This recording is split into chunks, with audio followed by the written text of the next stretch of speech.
yeah? Hello, dear viewers. I'm George from Ireland. Here I am in front of the palace of Holyroodhouse in Edinburgh. I'm at the foot of the Royal Mile.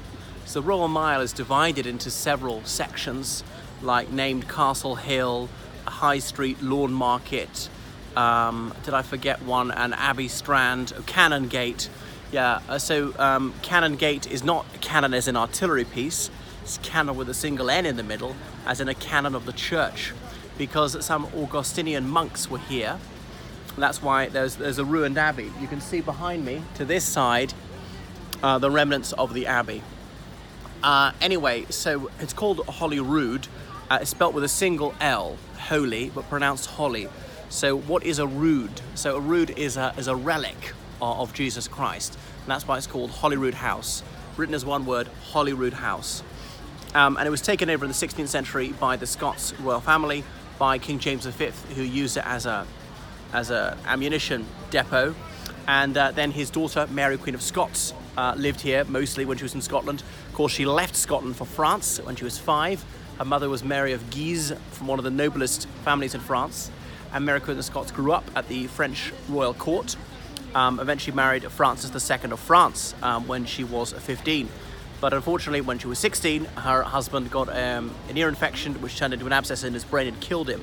So her mother was here, Mary of Guise was here in Scotland, trying to hold the fort for the French party. That's to say, those nobles and clergy who supported the Old Alliance, as in alliance with France, as against the English party, who didn't, who thought that Scotland should be an English ally.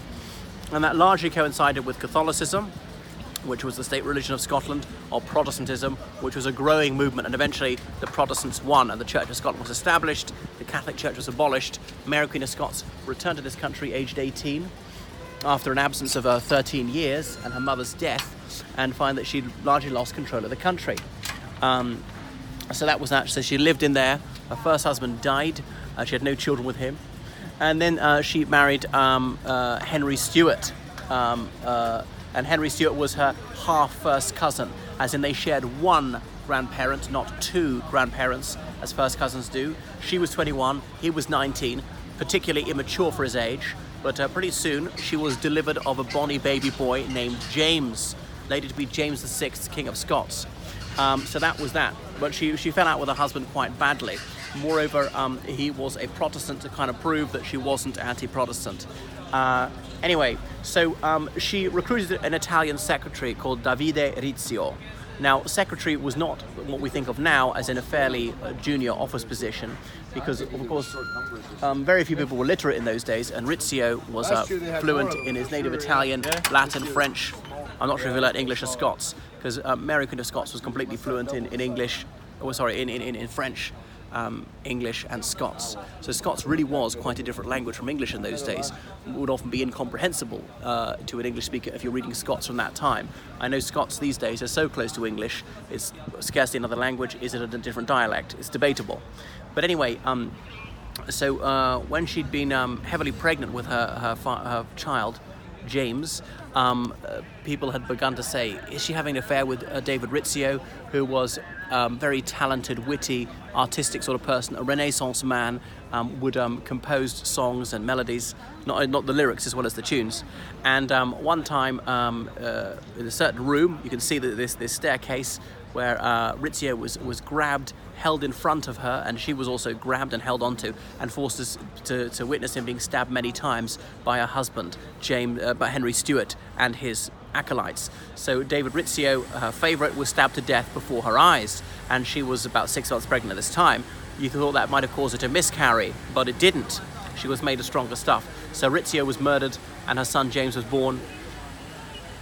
So James VI, King of Scots, was later to become James I of England, and indeed James I of Ireland. And people he was known as the Scots Solomon for being such a great lawgiver. But people quipped, oh yes, he is just like King Solomon, the son of David, the psalmist. As in, they put it about that his mother was having an extramarital affair with David Rizzio, and David Rizzio wrote songs like psalms, so that the David Rizzio was the father of James VI, King of Scots. Most historians don't believe that rumour, but there we are. So sometime later, something else went wrong for Mary, Queen of Scots. or did it really go wrong? House, which is now where the old college building of Edinburgh University stands. In the middle of the night, his house blew up and his body was found in the garden. It appeared that he'd been strangled. Had he really been strangled? Or perhaps it was asphyxiation, which is sometimes an effect of an explosion, as in just being thrown against a wall or something and all the air knocked out of you, just hit by a wall of air, which resembles strangulation. I don't know if there are any bruises around his neck. So that was him. He was murdered. So lots of barrels of gunpowder in his house. What was going on here? Was it the Protestants or was it the Scots party secretly storing gunpowder with an attempt to overthrow Mary Queen of Scots and put her infant son on the throne? It's a mystery. Nobody's quite sure. Had someone been tunneling under his house to put explosives in there? Had people put their explosives in his basement without his knowledge because there are dozens of servants coming and going? He lived very close to the Earl of Hamilton. Did the Earl of Hamilton want him bumped off? We've never got to the bottom of that one. But anyway, so a murder investigation was opened, and the prime suspect in the murder of Henry Stuart was James Bothwell. And anyway, he was exonerated in the investigation. No sooner did that happen than Mary Queen of Scots married James Bothwell. So get it, the prime suspect in the murder of husband number 2 became husband number 3, which got tongues wagging, as you can imagine. Anyway, so this is 1567, and so very soon after her marriage to James Bothwell, she is overthrown, and she's briefly imprisoned in Loch Leven Castle. She escapes as the Chaseabout raid, their various battles, and eventually she flees to England, where her second cousin, once removed, Elizabeth I, is queen. People had said, how are we going to solve this thing? England and Scotland, separate kingdoms. One is Protestant with a Protestant monarch, the other is Protestant with a Catholic monarch. Wouldn't it make it easy if these two could marry each other? Trouble is, they're both women. Anyway, though they corresponded, they never ever met. And so she was held in Alnwick Castle as a guest who couldn't leave. She's moved around various castles. She had scores of servants. She was allowed to go out riding and hunting for exercise, accompanied by platoons of soldiers on horseback. But her situation got worse and worse. Gradually, more and more of her servants were taken away from her. She got less and less of an allowance. What was Elizabeth I to do with her cousin? Well, she sent her back to Scotland. It could be dangerous to let her go. It could be dangerous to let her stay. If she goes back to Scotland, some were saying, let's put her on the trial for the murder of her husband by her baby son. James VI was supposedly ruling Scotland. Obviously, there's a Regency Council, and the regents often fell out against each other, fighting. And keep her in England. She might be assassinated by people, by Scots agents or whatever. She might escape. Remember, she was the descendant of Henry VII of England. She had some claim to the throne of England. Elizabeth I's legitimacy was dubious, seeing as, her father's marriage to Anne Boleyn had been annulled, so she supposedly she was born out of wedlock and had no rights of inheritance. Henry VIII had then reversed that, but was that valid? There was a Catholic minority, recusants. They refused to recant the Catholic faith, would like to overthrow and kill Elizabeth I, place Mary Queen of Scots on the throne of England as well as Scotland. She could go on to France. Mary Queen of Scots, remembering she's half French, one of the preponderant Catholic powers in Europe, could help her there. Another monarch might want to marry her. What was she to do? But anyway, she escaped age 25. She was held for 20 years. And the various Catholic conspiracies to overthrow and kill Elizabeth I. And then Mary Queen of Scots, she corresponded with Sir Anthony Babington, a Catholic gentleman who was planning to bump off Elizabeth I, place Mary Queen of Scots on the throne of England. But anyway, these letters were intercepted, they were decoded. It was, what was his name? Walsingham, who was Elizabeth's spy master, arranged all this. And then she was put on trial and found guilty of high treason. She'd thrown herself on the mercy of her cousin Elizabeth I, sought shelter from her, yet she'd given aid and comfort to the Queen's enemies, attempted to plot the assassination of the Queen. So that was that. So she was sentenced to death. Would she be executed? Would she not? Would this be an appalling thing to do, to kill this innocent woman? Well, was she really innocent? 45?